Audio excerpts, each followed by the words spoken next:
सल्लल्लाहु अलैहि सय्यिदिना व मौलाना मुहम्मद व अला आलिहि व अस्हाबिहि वसल्लम। उल्फत में तेरी वैसी ने दंदान को तुमरा बो बकर उमर नक्श कदम तेरा न छुरा। उल्फत में तेरी वैसी ने दंदान को तुमरा बो बकर उमर नक्श कदम तेरा न छुरा। शाक नबी वाके असरार मदीना सुल्तान का सुल्तान है सुल्तान मदीना। सरकार का सरकार है सरकार मदीना। गुलजार का गुलजार है गुलजार मदीना। अल्लाह ने मक्का ही में काबा बनाया। इस काबा का काबा तेरी मरकद को बनाया। अल्लाह ने मक्का ही में काबा बनाया। इस काबा का काबा तेरी मरकद को बनाया। ऐसा लम्हा जी चले जा राह मदीना। सुल्तान का सुल्तान है सुल्तान मदीना। सरकार का सरकार है सरकार मदीना। गुलजार का गुलजार है गुलजार मदीना। मोहब्बतेर साथे जबान खुले अल्प समय जिकिर करी। राजी आছো সবাই ইনশাআল্লাহ? তো আওয়াজ দেওয়া যাবে সবাই একসাথে? লা ইলাহা ইল্লাল্লাহ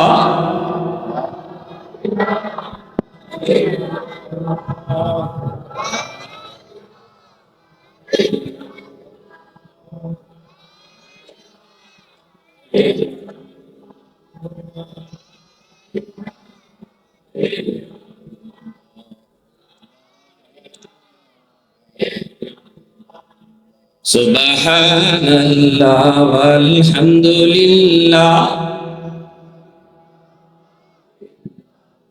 ला इलाहा इल्लल्लाह ला इलाहा इल्लल्लाह सुबहानल्लाह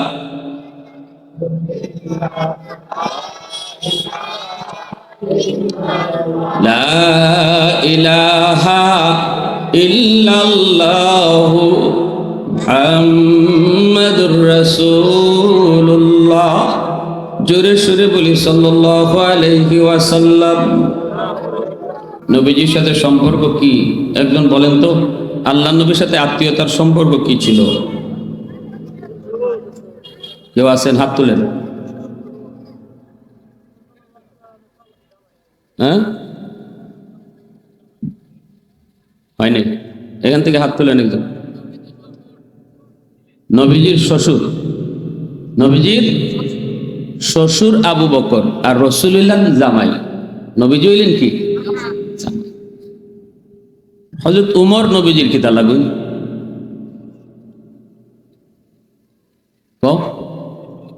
হযরত উমর ও নবীজির শ্বশুর। এগুলো আমাদের প্রাথমিক জ্ঞান। আমি আপনারে মুফতি সাহেব হইতে কই না, কিন্তু এগুলো মুসলমান হিসেবে জানা থাকা দরকার, ঠিক না? আবু বকর নবীজির শ্বশুর, হযরত উমর নবীজির শ্বশুর। সব একজনে খালি বারবার কইতেছে, আর একজনে হাত তোলেন। হযরত উসমান নবীজির কি লাগবে সম্পর্কে? পিছন থেকে একজন। চাচা আপনি কোন? জামাই। হযরত উসমান নবীজির মেয়ের জামাই। কয়জন মেয়ে? দুইজন মেয়ের জামাই। একজন মারা যাওয়ার পরে রাসূল আরেক মেয়ের বিয়ে দিয়েছেন। মনে থাকবে এই কথাগুলা। এজন্য হযরত উসমান গনি রাদিয়াল্লাহু তাআলা উপাধি ছিল জিন নুরাইন, দুই নূরের অধিকারী। রাসূলের দুই মেয়ে দুই মেয়ের জামাই উনি, এজন্য ওনাকে দুই নূরের মালিক বলা হইত। আল্লাহু আকবার। হযরত আলী রাদিয়াল্লাহু তাআলা নবীজি সম্পর্কে কি লাগুন? হযরত আলী মেয়ের জামাই। তাইলে আমরা এখন কি পাইলাম? বড় দুইজন নবীর শ্বশুর আর নিচের দুইজন রাসূলের জামাই। মনে থাকবো? আরেকটা প্রশ্ন করলে মনে পারতেন না,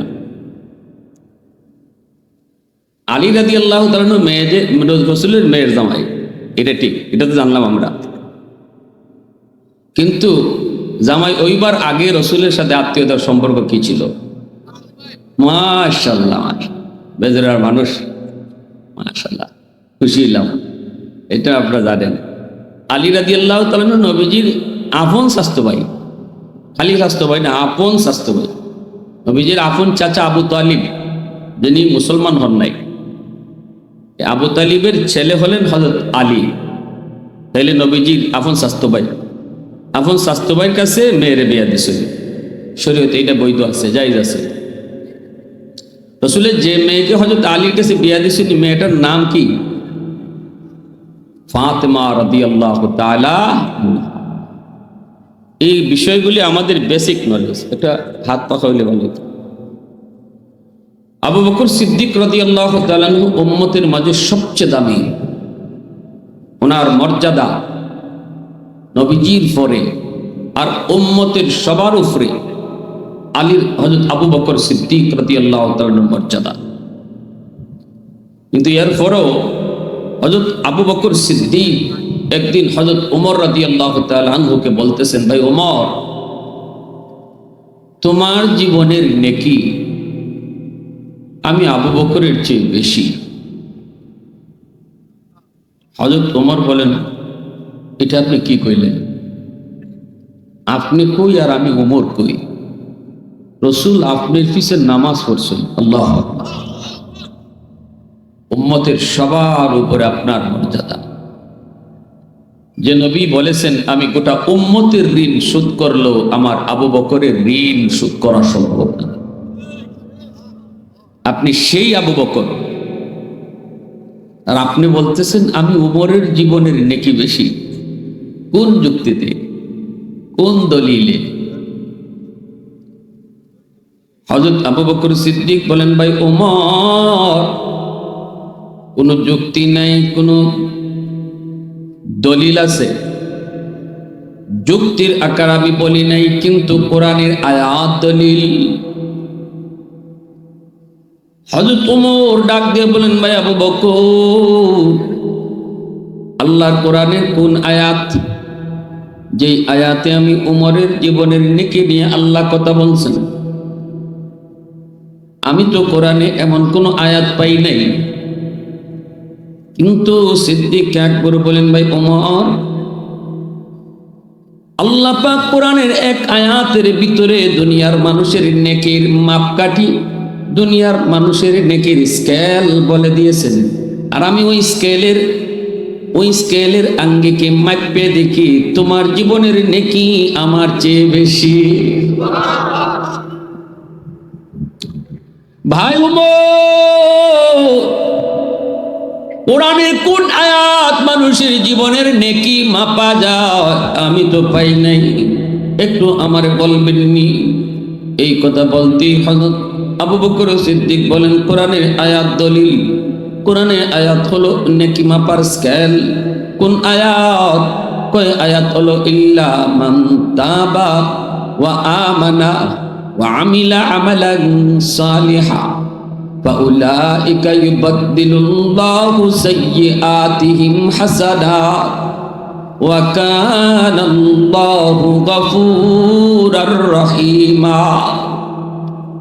এ ভাই ওমর, এই আয়াতের ভিতরে আল্লাহ পাক বলে দিয়েছেন যে তওবা করবে, ঈমান আনবে, নেক আমল করবে, তওবা করবে, ঈমান আনবে, নেক আমল করবে, আমি আল্লাহ তার পিছনের জীবনের সব নেকি, সব গুনাহকে আমি নেকি বানায় দিব।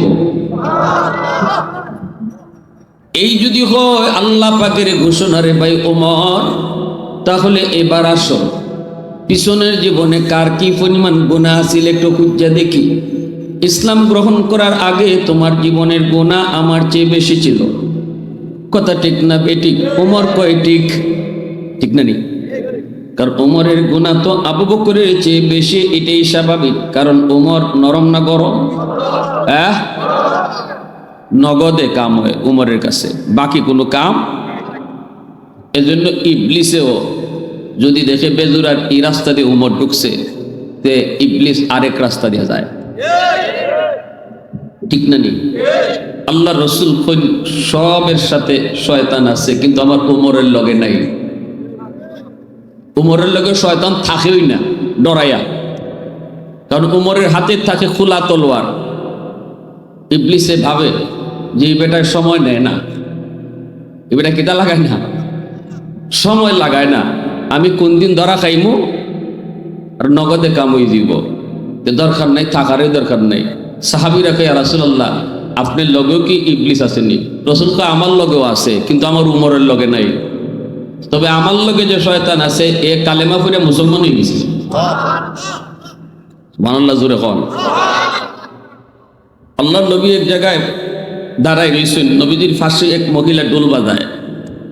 ডোল বাজানি হালাল না হারাম? গান গাওয়া হালাল না হারাম? মদ জুয়া হালাল না হারাম? ইয়াবা ভালা কইরা কইন, গাঞ্জা, এটারে যদি কেউ হালাল মনে করে ইমান থাকবে না যাবে? শরীয়তে যেটাকে হালাল করেছে এটা হালাল মানতে হবে, শরীয়ত যেটাকে হারাম করেছে এটা হারাম মানতে হবে। আমি যদি পারি না, আল্লাহর কাছে দুর্বলতা পেশ করবো, আল্লাহ পারতেছি না, আমার মাফ করে দিও। আল্লাহ মাফ করতে পারবা, আল্লাহ চাইলে মাফ করে দিতে পারেন। কেউ যদি মনে করে যে না, কেডা কইছে এটা হারাম, যেমন সুদ খাওয়া হালাল না হারাম? একজনে সুদ খায়, সুদের ব্যবসা থেকে সরতে পারতেছে না, সুদ করে কাছ থেকে টেকা আনে, বিপদে পড়ে গেছি গা, কেউ দেয়ও না, কর্জা দেয়ও না, বিপদে পড়ে সুদ করে কাছে গেছে, কিন্তু তার দিলের ভিতরে ভয় আছে, আল্লাহর ভয়। আল্লাহ, কেউ তো আমার কর্জা দেয় না, এখন কিতা করবো, সুদ করে কাছে আনন্দ ছাড়া আমার কোনো উপায় নাই, আল্লাহ আমারে তুমি মাফ করো। এই কথা কইয়া যদি জায়গা গুনাহ হইব ঠিকই, কিন্তু ইমান যাইতো না। কিতা যাইতো না? ইমান যাইতো না। কিন্তু কেউ যদি এটা মনে করে যে ব্যবসা যেমন হালাল, সুদও তো হালাল হয়, ব্যবসা তো মানুষে লাভ করে, সুদও লাভ হয়, তাইলে ব্যবসা আর সুদের মধ্যে তফাৎ কিতা? হুজুরার কথা হুজুরা কইবই, মেসাবতের কথা সব মান্য ভাড়া দিত না। আমার দৃষ্টিতে এটা হালাল, এটা হারামের কিছু দেখি না। ডাইরেক্ট বেঈমান, খারাপ ইমান, বুঝলি? নগদে ইমান নাই, নগদ। কিন্তু এমনি একটা দোষ করে লিতেছে একজনে, দোষটার দোষ মনে কইরা যদি করে, ইমান যাইতো না, ইমান থাকবো। একদিন আল্লাহ তারে তওবা নসিব করাই দিতে পারে। সাবধান, সাইরদল সুদকুর লানা রাসূলুল্লাহ সাল্লাল্লাহু আলাইহি ওয়াসাল্লাম আকিলার রিবা ওয়া মুকিলাহু ওয়া কাতিবাহু ওয়া শাহিদাইহি। যে সুদের টাকা লাগায়, যে সুদের টাকা আনে, যে সুদের সাক্ষী হয়, যে সুদের লেনদেন লেখে, এই সাইরদল সুদকুর সমান গুনাহগার। রাসূল কয় সমান, সাইরদল সমান। এজন্য সুদের লেনদেন যেখানে হয়, এখানে যদি কেউ গুনে, শরীয়তের বিধান হলো দৌড় দিয়ে তুমি হরিয়ে যেতে এখান থেকে, যে কোনো মুহূর্তে গজব আইতে পারে, অথবা কিয়ামতের ময়দানে তুমি সুদ করে কাতারে শামিল হয়ে যাবে। তুমি শুনছো, সাক্ষী হয়ে গেছো। এজন্য সুদের লেনদেন যেখানে হইতেছে, এখানে থাকনই যেত না যাতে আমি সাক্ষী না হই। কত বড় জঘন্যতম অপরাধ আল্লাহর কাছে, কত বড়। কোন দিন ঘরে শান্তি আসবে না, অশান্তি আনলে ঢুকাইলায়, বিষধর সাপ ঘরে ঢুকাইলায়, যে ঘরে সুদের টাকা ঢুকলো, শান্তির গোষ্ঠীও থাকতো না, সব মাইরা বিষাক্ত সাপে শেষ করে ফেললো। দেখা যাইব যে সাময়িক আমি বিপদ থেকে উদ্ধার হয়েছি, কিন্তু এটাই আরো বড় বিপদ ডেকে আনতেছে। আল্লাহ আমাদেরকে বুঝদান করো, সবাই বলি আমিন। আরো জোরে এখন আমার দৃষ্টিতে এই মানুষটার চেয়ে দুনিয়াতে বোকা আর কেউ নাই, যে হারাম টাকা ঘরে ঢুকায়, কিন্তু ভাত রান্দা হয় 10 জনের লাগে, ফাতিল বইরা ভাত রান্দা হয়েছে, হে খাইছে দুই প্লেট ভাত, আর বাকি 10 প্লেট খাইছে আরো 10 জনে। হাসরের মাঠে আল্লাহ পুরা ডেগের ভাতের হিসাব হের কাছ থেকে নিব একলা। ভাত রান্দা হইছে 10 জনের, খাইলো 10 জনে, হিসাব দিব একজনে। হিসাব দিব কয়জনে? ইডে জানার পরেও যে হারাম টাকা ঘরে ঢুকাইয়া রান্নার আয়োজন করে, তার মতো দুনিয়াতে বোকা আর কেউ আসেনি। এটা যদি বুঝতাম যে 10 জনে খাইছে, হিসাবও দিব 10 জনে। সুদের টাকা দিয়ে ঘর বানাইছে, থাকবো 10 জন, হিসাব দিব একজনে। হিসাব দিব কয়জনে? একজনে। তাইলে আমি এত বড় বিপদটা আনতেছি কার লাগে? আমার বিপদের সময় তো আমার সন্তানও আমার পক্ষে দাঁড়াইতো না, সন্তানও কইতো না আল্লাহ আমার আব্বার দোষ না, আমারও কিছু দোষ আছে। বই কথা কইতো না আল্লাহ আমার জামাইয়ের দোষ না, আমারও কিছু দোষ আছে। একজনও তার পক্ষে কথা কইতো না, একজনও কইতো না। এজন্য আমার প্যারা বন্ধুরা, যুবক আবু বকর সিদ্দিক বলেন, ভাই উমর, বলতেছিলাম আল্লাহর নবী এক জায়গায় দাঁড়ায় আছেন, মহিলা ডুল বাজাইতেছে, নবীজির দেইকেও ডুল বাজানি বন্ধ করে না। আল্লাহর নবী পাশে দাঁড়ালো, রসুলকে দেইকেও ডুল বাজানি বন্ধ করে না। নবীজি পাশে দাঁড়ানো, নবীজি দেখতেছেন, নবীরে ডরায় না। কিন্তু যেই মাত্র দেখলো হযরত ওমর আসতেছেন, সাথে সাথে ডুল কাফরের তলে, সাথে সাথে ডুল কোনানো।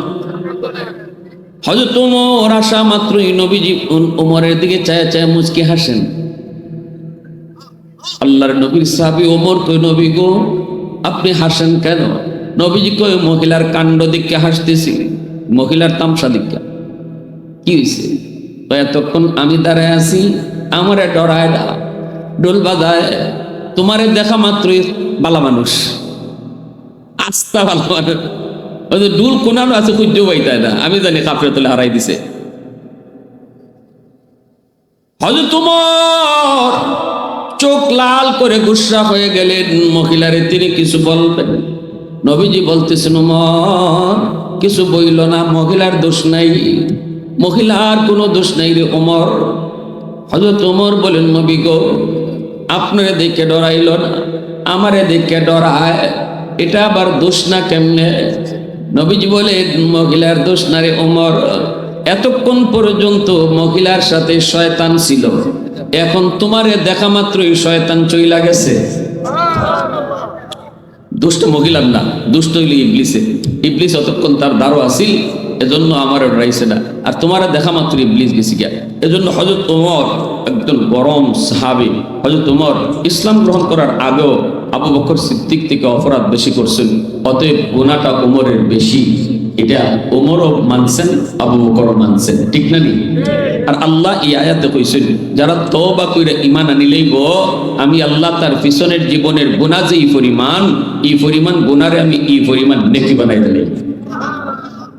আমার ভাইরা বন্ধুরা, যুবক এই কথা বলতে এবার আবু বকর সিদ্দিক বলেন, ভাই ওমর, ইসলাম গ্রহণ করার আগে তোমার জীবনের গুনাহ আমার চেয়ে বেশি, এই কথাতে তুমিও একমত, আমিও একমত।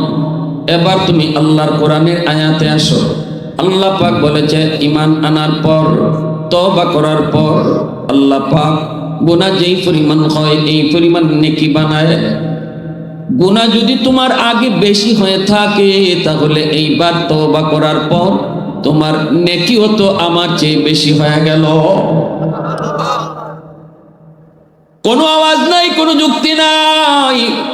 উমর চুপ হয়ে গেলেন, কারণ আল্লাহর কোরআনের আয়াতের সামনে কোনো যুক্তি চলে, আমার নবীর হাদিসের সামনে কোনো যুক্তি চলে না, কোনো যুক্তি চলে না রে।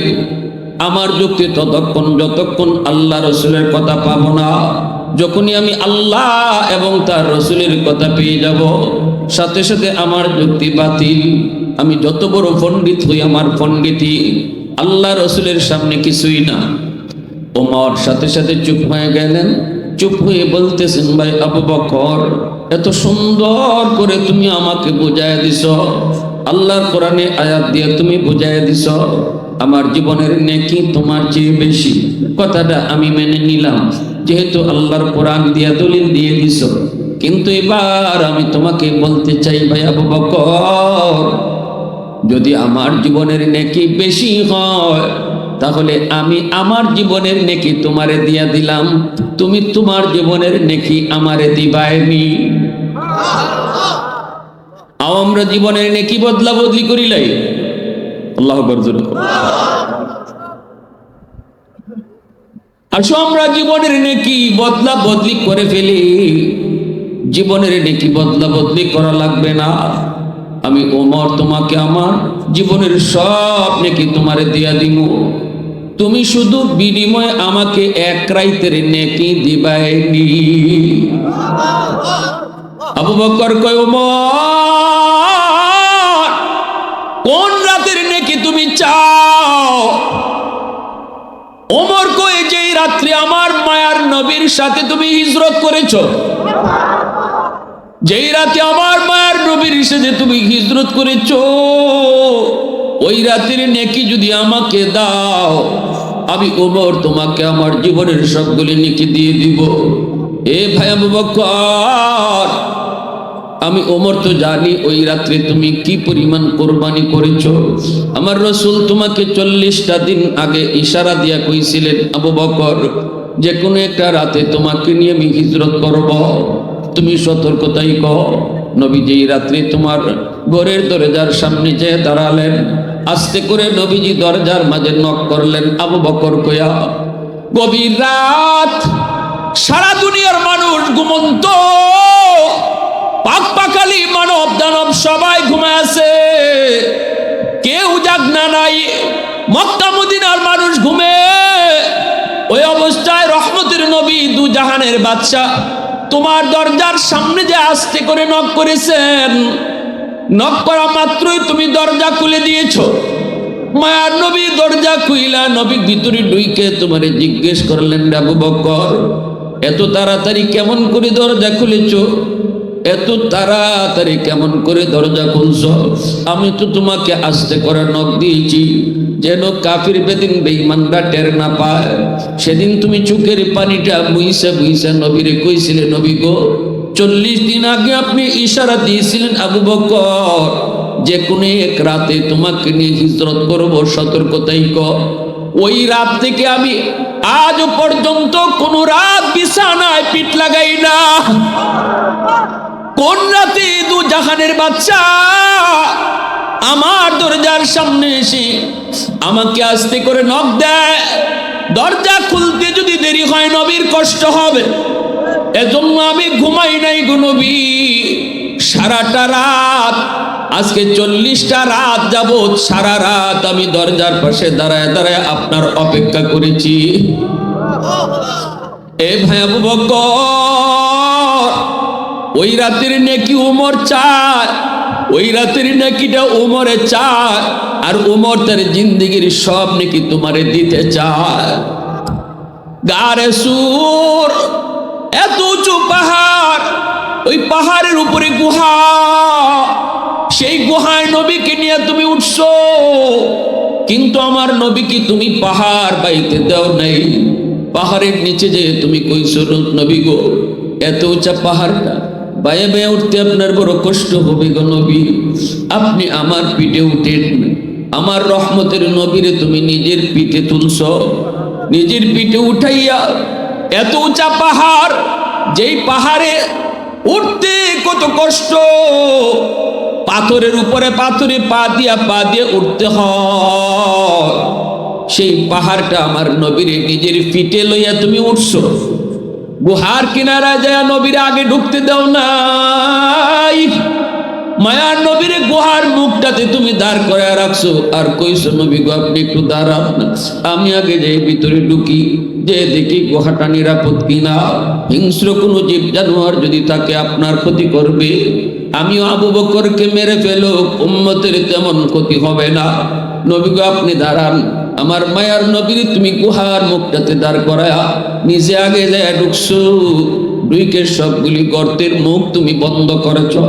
একটা গর্তের মুখ বন্ধ করার মতো কাপড় তোমার কাছে ছিল না রে ভাই আবু বকর, নিজের ফা দিয়া সেই গর্তটা আটকায় রাখছো। সাপ থাকলে আমি আবু বকরের পায়ে কামড় দিই, তবু আমার রহমতের নবীর কোনো ক্ষতি যেন না করে।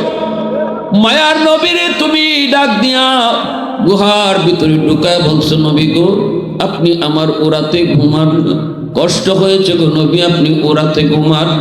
দু জাহানের বাদশারে তুমি তোমার ওরাতে ঘুম পাড়ায় দিছো, ফাও দিয়ে তুমি ওই গর্তের মুখটা আটকায় রাখছো, অথচ ওই রাত্রি তোমার ঘুমের প্রয়োজন বেশি ছিল।